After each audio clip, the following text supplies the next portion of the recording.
وفرقانه الحميد بسم الله الرحمن الرحيم ما كان محمد أبا أحد من رجالكم ولكن رسول الله وخاتم النبيين رب اشرح لي صدري ويسر لي أمري واحلل عقدة من لساني يفقهوا قولي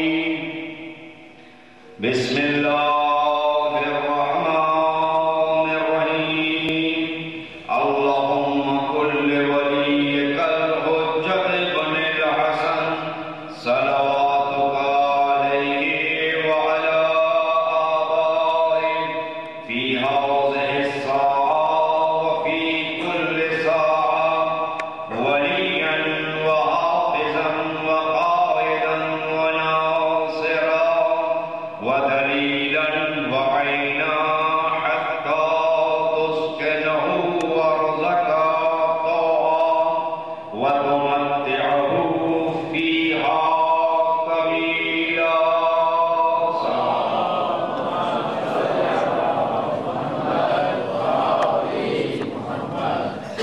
اس پر مسرت موقع پر سب سے پہلے امام زمانہ علیہ السلام کی خدمت میں مجتہدین کرام علماء حق اور آپ مومنین کی خدمت میں ولادت باسعادت رسول اکرم صلی اللہ علیہ وآلہ وسلم اور ولادت باسعادت امام جعفر صادق علیہ السلام کی مناسبت سے تبریک پیش کرتا ہوں۔ گو کہ وقت کافی گزر گیا اور کافی دیر سے آپ بھی فضائل رسول و آل رسول میں اور حمد باری تعالیٰ سن رہے تھے۔ اگر چاہیں تو میں اپنی گفتگو کو طولانی بھی کر سکتا ہوں اور اگر چاہیں تو اس کو مختصر بھی، لیکن جتنی طولانی کروں کتنی طولانی کر سکوں گا، اس لیے کہ جس شخصیت کا تذکرہ کرنا ہے اس کی حمد و ثنا و اوصاف بیان کرنے والی ذات خدا کی، کوئی عام انسان اس کی ستائش نہیں کر رہا، بلکہ قرآن اس کی فضیلتوں کے قصیدے پڑھ رہا ہے۔ جہاں قرآن اس کی فضیلتوں کے قصیدے پڑھتا ہوا نظر آئے، وہاں بشر خاکی میں کہاں مجال کہ اس کی فضیلتوں کو بیان کرے، لیکن جو بھی فضیلت بیان ہوگی اسی رب کے کلام سے بیان ہوگی، جو بھی فضیلت بیان ہوگی اسی رب کے کلام سے بیان ہوگی۔ اور اگر عالم اسلام مقام مصطفیٰ کو سمجھ گیا ہوتا تو اس کو مقام مرتضیٰ بھی سمجھ میں آ جاتا اور مقام خداوند بھی سمجھ میں آ جاتا۔ عالم اسلام جہاں غلطی کر بیٹھا وہ ذات مصطفیٰ کی تھی کہ جہاں اس نے مصطفیٰ کو سمجھنے میں غلطی کی۔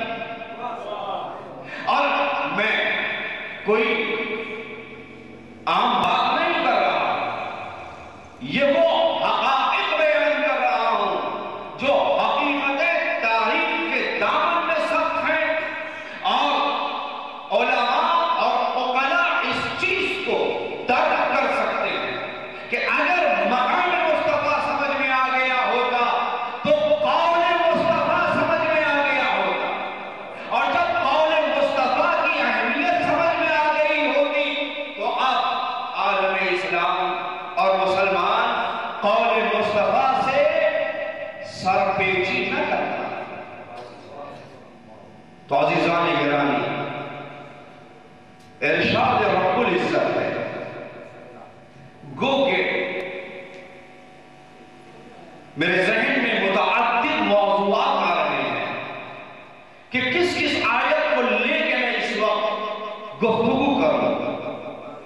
لیکن کوشش کروں گا کہ اپنے محدود وقت میں کم از کم ایک ایسا نتیجہ دے جاؤں کہ تاکہ میرے سننے والے اس پیغام کو سننے کے بعد آگے تک بیان کر سکیں۔ محبت سے ابتدا ہوئی ہے۔ حدیث قصہ کے اندر محبت ہی کا تو قصہ ہے، اور محبت ہی پر میں اپنی تقریر کو ختم کروں تاکہ ہماری ابتدا بھی اور انتہا بھی محبتوں کے درمیان۔ اور خدا نے اس کائنات کو بھی محبت ہی کی وجہ سے تو خلق کیا۔ وہ کس کی محبت تھی؟ وہ خامس، وہ 5 نور تھے۔ جیسا کہ حدیث قصہ میں آپ نے سنا کہ اگر یہ انوار مقدسہ مقصود الہ نہ ہوتے تو میں اس کائنات میں نہ سورج کو خلق کرتا، نہ چاند کو خلق کرتا، نہ زمین کو بچھاتا، نہ دریا میں روانی لے کے آیا۔ تمام اشیاء کا تعلق 5 کی محبت کا ہے، اور گفتگو بھی اس جوہر کائنات کے متعلق ہے کہ اگر اس جوہر کائنات کو کائنات سے نکال دیا جائے تو کائنات فنا ہو جائے گی۔ درد کریں کسی منزل تک لے کے جاؤں گا، اگر جوہر کائنات کو کائنات سے نکال دیا جائے تو وہ کائنات فنا ہو جاتی ہے۔ مثلا انسان کا جسم ہے، جسم میں روح ہے، اگر روح جسم سے نکل جائے تو اس انسان کی موت واقع ہو جاتی ہے، ہوتی ہے یا نہیں؟ اب جب جوہر کائنات ذات مصطفیٰ ہے، جوہر کائنات ذات مصطفیٰ ہے، اور جب ذات مصطفیٰ سن 11 ہجری کو اس دنیا سے جا رہی ہے، لیکن کائنات باقی ہے اور آج تک باقی ہے، تو ماننا پڑے گا کہ جوہر مصطفیٰ میں سے ایک جوہر ابھی باقی ہے۔ جوہر مصطفیٰ میں سے ایک جوہر ابھی باقی ہے کہ جس کے دم سے کائنات باقی ہے، اور وہ جوہر مصطفیٰ آج وجود نازلین امام زمانہ علیہ السلام ہے۔ وما محمد الا رسول، سورہ احزاب۔ وما محمد الا ما کان محمد، 2 آیت، وما محمد الا رسول، میرا محمد کچھ نہیں ہے سوائے رسول، یہ ایک آیت، اور دوسری آیت ما کان محمد ابا احد من الرجال، محمد تم میں سے کسی بھی ایک کا باپ نہیں ہے۔ پھر ہے کیا؟ ولیکن رسول اللہ، وہ اللہ کا رسول ہے اور خاتم النبیین ہے۔ خاتم نبوت کس پہ ہوا؟ رسول اکرم نے، اور انکار کیا جا رہا ہے کہ میرا محمد ما کان محمد ابا احد۔ اب آیت کو آیت کے ساتھ رکھیں، درود پڑھیں محمد علیہ۔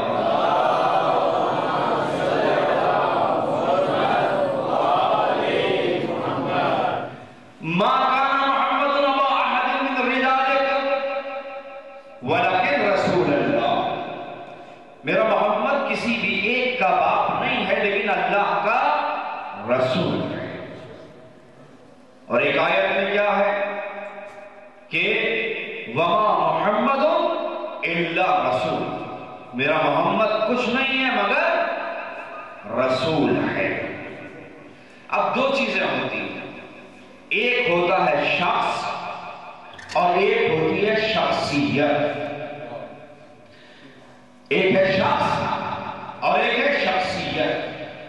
جب یہ شخص اور شخصیت کا فرق پتہ چل گیا تو ان آیتوں کا مفہوم واضح ہو جائے گا. شخص کیا ہے؟ شخص انسان کی ذاتی حیثیت ہے. اس کا نام کیا ہے؟ یہ کس کا بیٹا ہے؟ یہ کس کا باپ ہے؟ یہ کس خاندان سے ہے؟ یہ کیا کرتا ہے؟ یہ ذاتی قواعد. یہ ہے شخص. اور شخصیت کیا ہے؟ شخصیت ہوتی ہے وہ عہدہ اور وہ منصب جس پر وہ فائز ہوتا. کہا جاتا ہے، مثلا ایک مثال دی جائے کہ اگر پاکستانی فوج کا جنرل اپنے عہدے کے اوپر فائز ہے تو وہ شخصیت ہے. اور شخص کیا ہے؟ اس کا نام کیا ہے؟ وہ کس کا بیٹا ہے؟ کس کا باپ ہے؟ کہاں سے پڑھا ہے؟ کتنی تعلیم ہے؟ یہ ہے اس کی شخصی زندگی. اور شخصیت کیا ہے؟ وہ منصب اور وہ عہدہ ہے جس پر وہ فائز ہے. اور جب انسان کسی کا احترام کرتا ہے وہ اس کا نام اور اس کے باپ کا نام یا اس کے قبیلے کا نام جان کر احترام نہیں کرتا، بلکہ وہ منصب جس کے اوپر وہ فائز ہے اس منصب کے اعتبار سے اس کا احترام کرتا ہے. آج اگر کوئی شخص اس منصب کے اوپر فائز ہے، مثلا فوج کا جنرل ہے، ساری کی ساری فوج اس کا احترام کرتی ہے یا نہیں؟ کرتی ہے. لیکن جیسے ہی وہ اپنے منصب سے دستبردار ہو جاتا ہے یا مدت ملازمت کو پورا کر لیتا ہے اور عہدے سے ہٹ گیا، اب کیا اس کا احترام فوج ویسے ہی کرے گی؟ نہیں. بلکہ آپ نے دیکھا جو کل تک عہدوں پر فائز تھے سب اس کا احترام کرتے تھے، جیسے ہی منصب چھینا گیا احترام بھی چلا گیا. تو احترام کس کی وجہ سے ہے؟ شخص کی وجہ سے نہیں ہے، شخصیت کی وجہ سے. اور جب تک یہ عہدہ باقی ہے وہ شخصیت قابل احترام ہے. یہ بات واضح ہو گئی. اب خدا نے کیا کہا؟ وَمَا مُحَمَّدٌ إِلَّا رَسُولٌ، میرا محمد کچھ نہیں ہے سوائے رسول کے. یہ رسالت عہدہ ہے، شخصیت نہیں ہے. یہ رسالت عہدہ ہے، شخصیت نہیں ہے. اے مسلمانوں، اے لوگوں، میں اللہ تمہیں یہ سمجھانا چاہتا ہوں کہ دیکھو میرا محمد منصب رسالت پر فائز ہے، اور یہ جب تک اس منصب پر فائز رہے گا اس کا ہر حکم تمہارے لیے ماننا واجب ہے. اس کا ہر حکم تمہارے لیے ماننا واجب ہے. اب یہ بتاؤ کیا منصب رسالت رسول سے لے لیا گیا؟ نہیں، منصب رسالت رسول سے نہیں لیا گیا. جیسے رسول کل نبی تھے ویسے ہی رسول آج نبی ہے. جیسا احترام تم رسول کی حیات میں کرتے تھے ویسا ہی احترام رسول کی ممات میں بھی کرو. وہ احترام جو رسول کی حیات میں ہوتا تھا ویسا ہی احترام آج بھی کیا جائے. اس لیے کہ وہ منصب رسول سے لیا نہیں گیا. جب کلمہ پڑھتے ہیں یہی تو کہتے ہیں کہ لا الہ الا اللہ محمد رسول اللہ، یعنی اللہ کے علاوہ کوئی اللہ خدا نہیں ہے اور محمد اللہ کے رسول ہیں. یعنی کہتے تھے، یعنی رسالت کا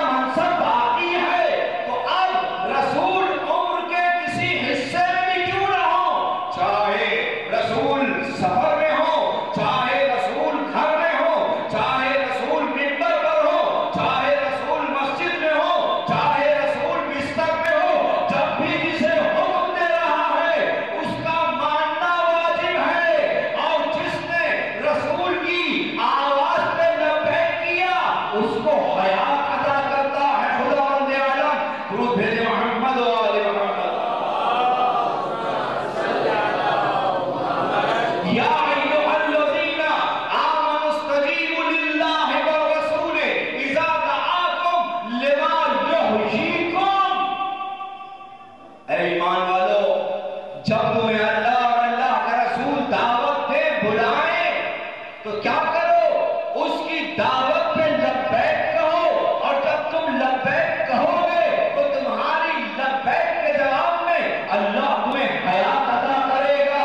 حیات یہ جسم کے اندر دوڑنے والے خون کا نام نہیں ہے، بلکہ حیات وہ ہے جو اللہ کی اور اللہ کے رسول کے حکم کی فرما برداری میں گزاری جائے.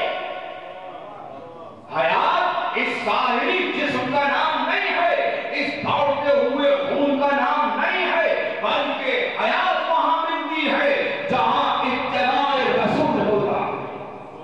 اور جہاں اتباع رسول ہو وہاں انسان اس معراج پر پہنچتا ہے کہ انسان تو انسان، فرشتے بھی اس کی مدح و ثنا کرتے ہوئے نظر آتے ہیں. تو جب بات یہاں پہنچی تو آئے دیکھیں کہ دو چیزیں ہیں. جب معراج کی بات آئی ہے تو یہاں عرض کرتا چلوں دو چیزیں ہیں.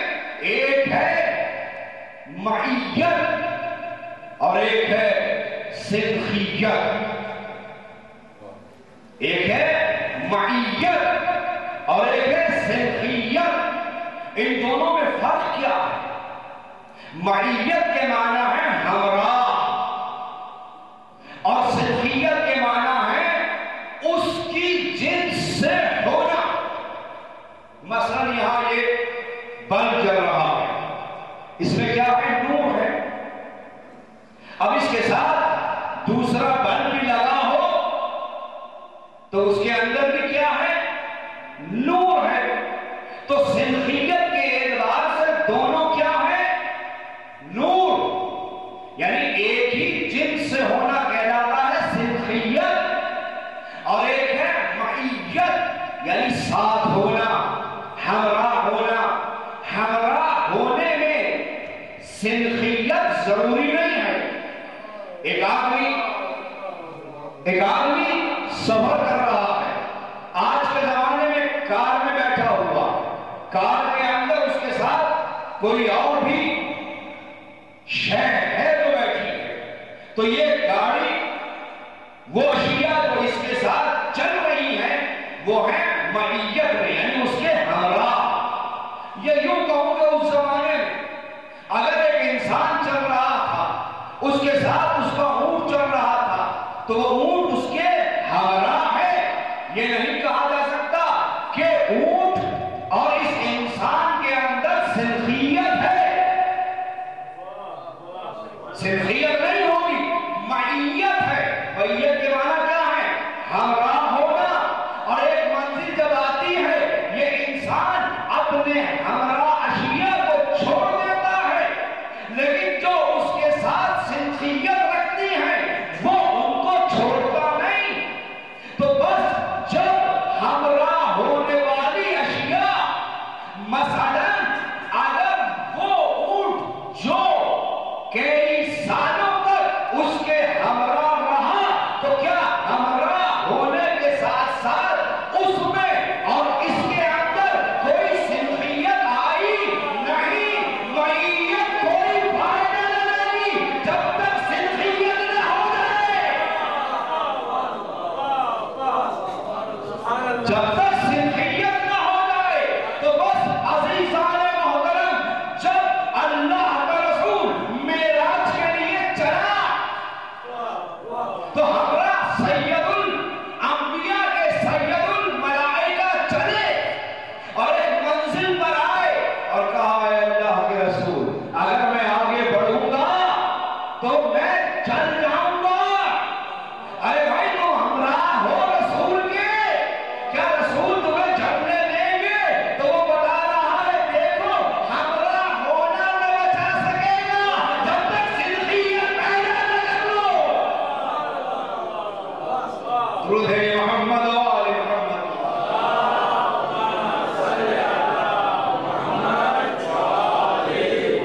اور جب ایک منزل آئی، حضرت جبرائیل علیہ السلام رکے، رکنے کے بعد کہا میں آگے بڑھوں گا تو جل جاؤں گا۔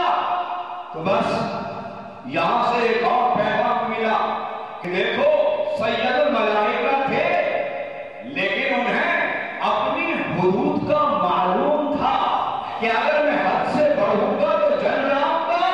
اور خدا نے یہی کہا کہ تم نہ اپنے قلم کو نہ اپنی آواز کو رسول کی آواز پہ بلند کرو، ورنہ تمہارے اعمال جو ہیں حد کر دیے جائیں گے۔ کیا یہاں یہ مراد ہے کہ تم چیخ کے نہ بولو؟ ہاں، چیخ کے بولنا بھی ہو سکتا ہے، اور اپنی آواز کو اپنے قلم کو رسول پر مقدم کرنے کے یہ بھی معنی ہو سکتے ہیں کہ جو رسول کہے اور تم نہ مانو، تو رسول کہے تم نہ مانو، یعنی تم نے اس کے کہنے پہ عمل نہ کیا، اس کے حکم کی خلاف ورزی کی، تو تمہارے اعمال حد کر دیے جائیں گے۔ تو عزیزان گرامی، جبرائیل رکے، رسول آگے بڑھے اور منزل پہ آئے۔ خداوند عالم نے جس اپنے اس محبوب کو بلایا تھا، اب اس سے قیام بھی تو کرنا ہے یا نہیں؟ اگر کوئی آپ کو آپ کا دوست بلائے، بلانے کے بعد بہترین کھانوں کا انتظام کرے، لیکن خاموش بیٹھا رہے اور آپ سے گفتگو نہ کرے، تو آپ کیا سوچیں گے؟ اگر مجھ سے کلام کرنا نہیں تھا تو مجھے بلایا کیوں تھا؟ یہ کھانے کی چیزیں تو میں گھر میں بھی کھا سکتا۔ اگر مجھے بلایا ہے تو مجھ سے کلام بھی کرے۔ اب اگر اللہ کلام کرے تو اللہ اللہ نہیں کہتا، اس لیے کہ بولنے کے لیے لسان چاہیے۔ جب لسان ہوگی تو جسم ہوگا، جب جسم ہوگا تو محدودیت ہوگی، جب محدودیت ہوگی تو مکانیت ہوگی۔ جو جسم رکھے، محدود ہو اور مکان کے اندر منحصر ہو جائے، وہ خدا نہیں رہ سکتا۔ اس لیے کہ وہ جسم و جسمانیت سے پاک ہے۔ اب اگر اللہ خود کلام کرے تو خدا نہیں رہتا۔ اب کیسے کلام کرے؟ اب یقیناً احترام